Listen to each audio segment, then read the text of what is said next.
Hey, it's the Tuesday Husker 24/7 Daily. Michael Bruntz, Brian Christopherson punching our time cards for the Tuesday morning work here. Before we get into it, final day. Fans get to Husker 24/7, 75% off your first year at Husker 24/7. The deal will not get any better than that. We've had a lot of people hopping on the deal over the last few days, so don't miss your opportunity. That runs until late this evening, 11 p.m. Central, if we want to get specific about when that actually stops. But we're going to get into a few topics today. We heard from Matt Rhule yesterday, and let's just get into the news of the day, I guess. Not a surprise, but Janiran Bonner, wide receiver, fullback, H-back, special teams performer. Is there anything else he does? Did that get everything? Played every position but O-line on offense and was on about every special teams unit. That sums it Okay. up. Okay. He's out for the year with a knee injury. Obviously, a unique player, Brian. Where do you think Nebraska kind of goes? And also, I guess, are they able to kind of replicate what he did? Because it seems like there's options, but he had a very specific set of skills. Yeah, a very particular set of skills. Yeah. I don't I don't know that there's someone just like him, but that doesn't mean you can't replicate his impact in different ways, emphasizing the other person's skill set. And that person that I'm thinking of, because Matt Rhule talked about him very specifically, is Carter Nelson. And Carter Nelson, obviously is a younger player and will have to grow, I think, into his physicality in the same way Bonner had, as a blocker and things of that nature. But Rule made no bones about it. This is an opportunity for Carter. He can step up and give them some big reps and sort of fill a space here. He is a very versatile guy himself, obviously, who has moved around he's been in the backfield for at least a couple plays in his Husker career, and that's been talked about. He's been a wide receiver. Now he's been working at tight end. So in that way, he fits the same labels as Bonner, even though he's a different type of player. But he's a guy whose snap counts I would expect are going to escalate as this season goes along.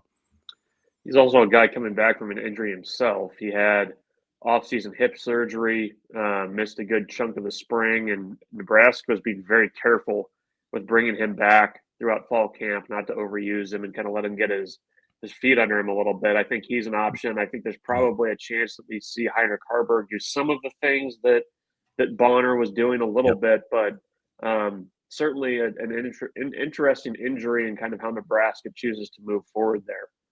Let's stay on the offensive side of the ball.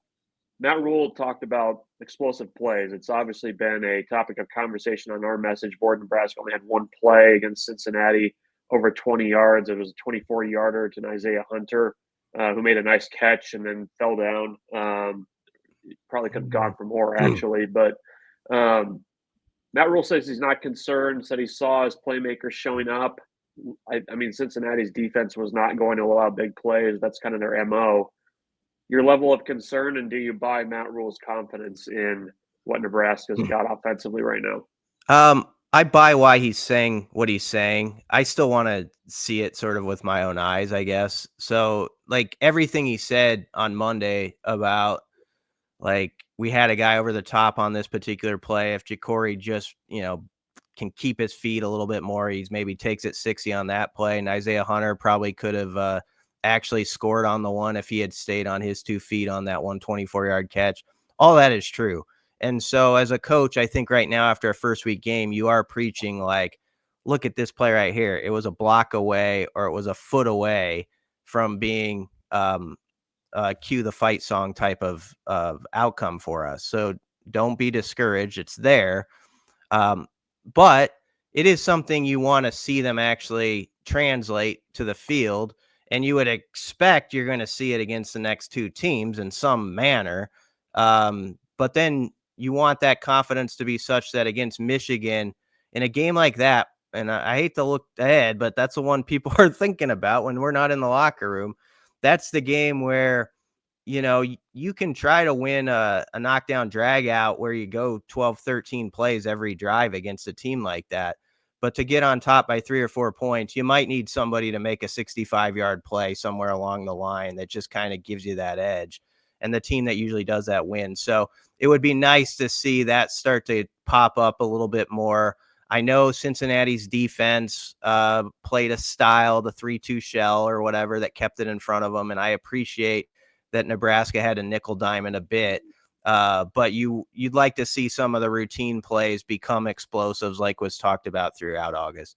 Yeah, you'd like to see some of those short passes go for guy break a tackle, go for 25 yards or something like that. There wasn't a lot of that in the opener. Let's flip to the other side of the ball on defense. Not much discussion of the defense aside from the defensive line from the opener and what Matt Rhule said yesterday. What do you? I guess who are you looking over these next two games that? Not to use a Scott Frostism, but winnable games. Who are you expecting to pop, and who do you want to see pop in these games where Nebraska should be able to handle a team in Akron that has yet to score a point this year, and a Houston Christian team that, although they ran for over 400 yards, did so against a NAIA school from Arkansas with an enrollment, I believe, of about 500. So the opportunity is there for the defense to gain a little confidence is what I'm trying to say here. Who is it? So you're saying it was like you and me out there on D-line for Arkansas Baptist? I can't say that for certain, but it seems like that they basically, Houston Christian nearly ran for as many yards as there were fans in the stands. Mm-hmm. So they had a good day. To your question, my answer is Riley Van Poppel, because I thought he had some good snaps here and there. But the D-line as a whole, I think everybody kind of walked away from that first game saying, okay, we knew we were a little skeptical of this group going in, and we're still skeptical. And so he's a player that I bring up because I think he's got immense capabilities. He's got great size. He's in his third year in the program. And he's just one of those guys who he's got to be sort of that guy who just steps up and is just solid as they get into like Michigan. So this is a player who the next 2 weeks I want to see kind of do some owning up front, create a few TFLs, whether he gets them or someone else cleans it up. I don't care, but you're like, okay, RVP sort of caused that. So I'd point to him. You could name off, of course, 5 or 6 guys, and that leaves an opening for you. Who would you pick?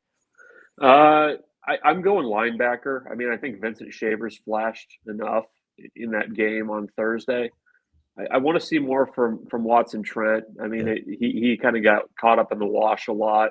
Looked out of place. It felt like to me, and I don't know if this was just the way Cincinnati was running its offense, if it was the quarterback run piece of it, but it felt like players were thinking a lot out there rather than just reacting and going and making a tackle. Guys in the wrong spot, guys trying to be too fine. I think Matt Rhule even mentioned that they need to show up and just play faster. And I'm looking at that linebacker core specifically, and I don't think there's just one player in that group that, I would single out. Certainly Watson Trent, Javen Wright, you'd like to see a little bit more from as a seventh-year guy.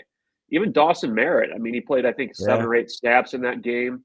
The next couple look like they could be pretty big snap games for him as well. So I think with these next 2 opponents, it's a game where the linebackers need to kind of get right a little bit. They've got to get a little bit of confidence because, like you said, and we're not moving ahead.